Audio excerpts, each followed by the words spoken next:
All right, welcome to another Trends You Can't Ignore episode. My guest today is Jeanne Bliss, is leadership and customer experience advisor and keynote speaker, author of a number of books, including Chief Customer Officer 2.0. So we are going to talk primarily about customer experience and how what an important role that plays in marketing today, increasingly important role that plays in marketing today. So, Jeanne, thanks for joining me. You're welcome, John. Good to be with you. So Hey, you were one of, in my world at least, you were one of the first people talking about this idea of a chief customer officer. So you want to maybe talk about what that role is, how it's evolved, sure. how people get it wrong, all those things. Yeah, it's a well, and just like anything, CX is suddenly everything and nothing, and it's being uttered out of everybody's mouth. For me, it's about helping a company become the best version of itself. And its beginnings were when I was at Land's End a million years ago. We were growing 80% a year. We had 98% organic customer loyalty, and we were bringing in lots of people from many different cultures that were good people proficiently in their skill set, John, but weren't yes necessarily united in the way we did things at Land's End, which was very almost unexpected in how we did things. It was always about the human and taking care of people. And so Gary brought me in. I had been training the phone operators, and he said, "Look, you're the conscience of the company.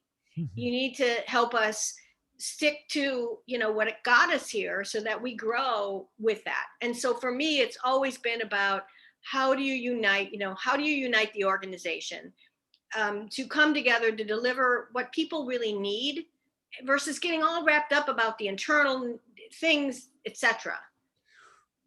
D- Is there, does that run that idea run sort of the potential issue of making it a department? When I hear you describe that, it's more like, no, that's the culture.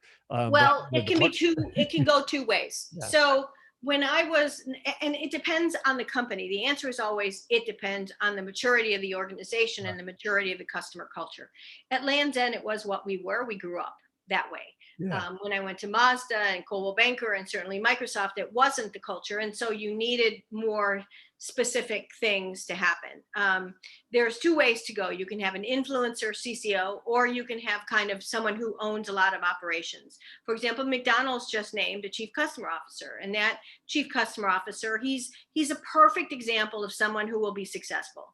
He's been in many parts of the organization. Mhm. His dad was a franchisee. Oh, wow. He's mature in his career where he recognizes that it's not about shining a spotlight on him but on others, and he recognizes the physical and the digital parts of the organization that need to be glued together. And so that is really what's critical. What we always know is critical about a successful chief customer officer is that they've, John, gotten their fingernails dirty. They've been in part of the operation, and they check their ego at the door. Yeah, it's probably hard to bring that role sometimes immediately from the outside. I would suspect. Yeah. In fact, over 70% of the people I coach are people inside the organization. For example, at the world's largest manufacturer of hard hats, the president of North America became the global chief customer officer. Mhm. And that's where we find truly the most successful people. The president of service and parts at Bombardier Aerospace became the global president of services and experience. So that's where we have the greatest success usually. So you mentioned at the very beginning that CX is now everything and nothing. Yeah. What did 2020 do to the space? I think what it did was hopefully got rid of the labeling Yeah. and got back. We've wrapped around the mechanics of the work and lost the meaning. And the meaning is about you and me, John, sitting on a couch, talking to each other, ripping away the corporate veneer and really listening to each other and taking care of your people and your company and recognizing that people want to see the human behind the headline. They want to see if what we always said at Land's End is if you described us as people, what attributes would we have based on how we behaved? Yeah. And I think behavior has risen to the top as a distinguisher. How you behave has everything to do with how you're going to be admired and what kind of growth you earn from that standpoint. So from a lot of the folks on the call today work with small businesses in Yeah, particular, and so just from a sort of practical standpoint, right. how does that come out? How do you make that come out sort of in Sure. tactics, in a Yep. in a practical way? Really best thing we've been doing is building something we call a goal map. It's not a journey map. Okay, so here's the dealio. If you ask somebody about what's your journey map, it's their sales pipeline, Right. right? It's what you want to get from the customer. Great example. Prospect, sell, download, upload, upsell. That's not what the customer cares about. So, but a goal map is, what are the goals that you need to glue together, right? We're both the duct tape people, that you need to glue the silos together to help the customer say, because I work with this company, here's what I could achieve. Now, a goal map is completely different, and you can't do it without talking to customers, and you can't build one without really being honest about what your purpose is. Hmm. For example, going back to Bombardier Aerospace, when we were doing that work with the part of the company that sold private planes to high wealth individuals, the service and parts guys wanted to talk about the service and parts experience. Great people, right? But the customer doesn't care about the service and parts experience. They care about the keep me flying experience. Right. So that also takes the onus off the silos and says, we got to come together and change even what we measure to be about what the customer cares about. That's the work. Yeah. That's what you guys can do. Build a goal map and then start using that language to also drive accountability. Yeah, I always say repeatedly, nobody wants what we sell; they want their problem solved. Well, yeah, this journey map stuff, everybody and their brother has had great days with post-it notes and what's changed culturally. Right, right. Well, you and I were talking before we started this that I'm going to be on your live LinkedIn show talking about my next book, Your new book. and one of the innovations, if you will, in that book is something I call the customer success track. Ah, And it takes basically the journey map, which I've actually identified as behaviors anyway, but it really drills down into how can we build this entire company around taking our customers from where they are to where they want to be. yeah, it's a Uh, goal map. exactly. So, but I call it a Cool. customer success track. Yeah, Um, are there any behaviors that you think came out of, and then I'm going to ask you directly about trends, but are there any sure. behaviors that you saw come out of 2020 in terms of how people responded to creating customer experiences in a time when people were rushing to get closer to their customers? Are there any behaviors that you think are going to now become standard and expected?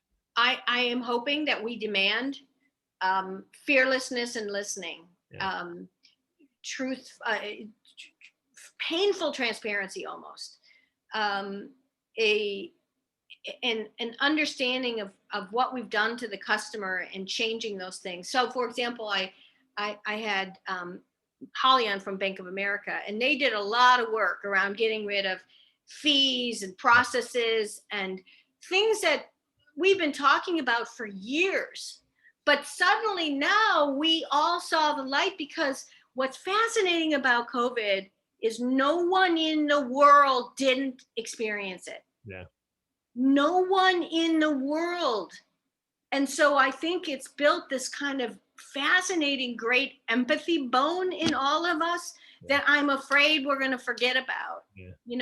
That's my biggest fear. Not that I want to relive it, but that is the gift of COVID, is that it's cracked open our humanity and made us think differently about what we do. Well, I think there are countless organizations that just was in their DNA, and so I mean, we saw those companies actually, regardless of industry, we actually saw them thrive in a way because they knew how to get close to their customers. They had that empathy built in already.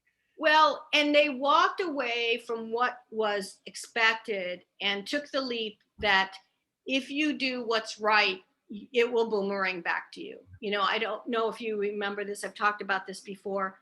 When the towers fell in 9/11, Southwest Airlines had thousands of customers mailing back the coupons they had sent them because they wanted them to stay in business. Yeah. When you build a company based on, truthfulness and good behavior, people will return it in kind. And I think that's so much of what we've been talking about forever. Everybody talks about customer experience or loyalty as something to get from the customer. For me, it's about getting to a state of being where you are beloved and you stand out because of not only what you do it, but the how behind how you do it. Yeah. So let's just go straight to, are there any trends that you are following or that you think are actually, I mean, I'm sure there are trends that you said, yeah, I've been talking about this for years, but are there some things that, now you see are the doors are open? Because I think one of the things that, again, I hate to keep talking about COVID, but I suppose we will for a while, is that, people are more open to change right now, Yeah. and innovation right now, because it's like, what do we got to lose, And Right. so, Well, I think did that fearless speed. accelerate anything in your mind? Yeah, I mean, a couple things. Fearless speed, the digitalization that would have taken 15 years to get to churn through the silos of butter. Somehow we got rid of all the complexity and got it done. Yeah, yeah, Continue the fearless speed, right? yeah. Intentional speed, prioritization out of necessity, that we somehow couldn't figure out how to prioritize before. Yeah, yeah.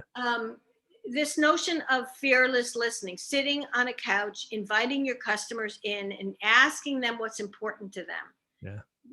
Not this dependency on a survey or a survey score, which simply validates what we ask them versus being open enough to ask them what's important to them. How are we doing? Yeah. Right? Because even in the structure of surveys, often it's about us. So you need to move from validating to understanding. And I think that's happened. There's been this wonderful debate we've been having on LinkedIn about even the role of a chief customer officer. I have been an advocate for a long time that it's someone who should work their way out of a role eventually. People think by design, I think everyone should have one forevermore. My idea is if you start to embed it inside the organization, yes, you still need some mechanics around aggregating listening, but the work of becoming that kind of company should then be owned inside of the operations. It should become an organic way of leading. Sort of everybody's job, really. Well, yeah. And, just for a while, you need to create a comprehensive perspective because there is no comprehensive perspective in the beginning. So, listening is another one of those bantered around Yeah. topics. But I do think that people are truly embracing it rather than saying it Yes. right now. So what are you telling companies that are finally say, okay, I really want to listen? Yeah. How do you get that from a practical standpoint? How do you get better at that? Sure. So I call them Vulcan mind meld sessions. In your new language of a success, what do you call it? A success track? Okay, yeah. I call it goal map. Yeah. We bring 10 to 15, 20 customers together at a time. We slide 3, 4, 5 people of the company in to sit on those sessions. We record it, but we coach the people from the company. You can't defend, deny, or explain away what the customer is saying. You just can ask open-ended questions. Right. And then we go goal by goal and talk in an open way. What's important to you? What do you need? What do you mean by that? What should you achieve when you reach this end state, and what's getting in the way? And John, the innovation that comes from that is so miraculous. And it also, because it's not packaged, the humans from your company, their eyeballs are popping out of their head because they're listening hard and listening differently than a PowerPoint deck. Yeah. Where you're presenting a dashboard or red, yellow, or green dots, or the data, because we have to take the human off the spreadsheets. Yeah. And people will say, John, why haven't you ever told us this before? We're like, it's been in there for years and years and years and years. Yeah. It's so simple, but we are I call it fearless listening. Yeah. And so we're all used to all these virtual methods now. It makes it a lot easier. No, that's so true. So you have a fairly new project that you're working on that maybe it has something to do with the trends of customer experience, but I just think it's kind of fascinating. You want to talk about your 3 blocks long project? Yes, it's interesting. My website, I redid. It came out in December of 2019. In fact, right before the world kind of imploded on all of us. I had been working on it for a year, and like you, John, I've been in the trenches forever, 35 years, and I've lived this evolution of the work. And I really wanted to figure out how to talk about the work, and also how to show people who I was as a person, and not about me, the ego of me, but how the gifts of my life had allowed me to do this wonderful work that's been a gift to me. And so, I started, my dad had a Buster Brown shoe store, and I learned about humanity, early in my career by watching him in this Buster Brown shoe store. And he shoed a generation of children and their children's children. And when he retired, no joke, a line of people 3 blocks long stood to say goodbye to him, including Mrs. McCaskey of the Chicago Bears, with the jersey signed by all of them at the time. And they just said, look, you've been a part of our life.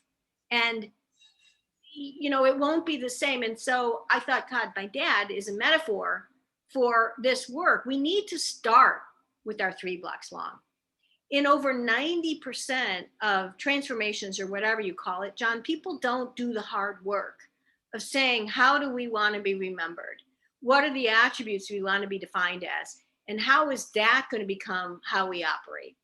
So, and then, I went from my dad's knee to Gary Comer at Land's End. And so it was this beautiful 1-2 punch that really cemented this in for me. And so I got to go all the way back to my roots. And that's what 3 blocks long is. And now it's a coaching program, right? For you? It's part of the way that I coach. So we start with the 3 blocks long work that then informs the goal map. Yeah. And then out of the goal map, we say, okay, if we want to show up as trusted, then what does our onboarding have to look like? What do our contracts have to look like? So it becomes a more simple human grounding in how you're going to build your operating plan and how you're going to even talk about the work that you do. Well, and in a lot of ways, it kind of mirrors something else I've preached, is working backwards. Because, everybody wants to work, how are we going to get the click, in marketing? How are we going to get to, that's right. And what I like to say is, what do you want the customer thinking, feeling, doing 90 days after, right, so that they want to, let's work there back to the click. That's right. You have to deliver to earn, and we all get to what we want to take away from the customer or get from the customer. Yeah. And, I agree 100%. And again, people are also on the whack-a-mole. Let's fix the broken stuff. Yeah. We don't even know if that's the right stuff to fix. Or, by the way, if you ask the customer if you want a red cup or a blue cup, John, they may not even want a cup at all. Right. You got to do the hard work. Yeah. And we leapfrog over the 3 blocks long work and immediately start fixing the broken stuff. Yeah. Amen. So anybody on,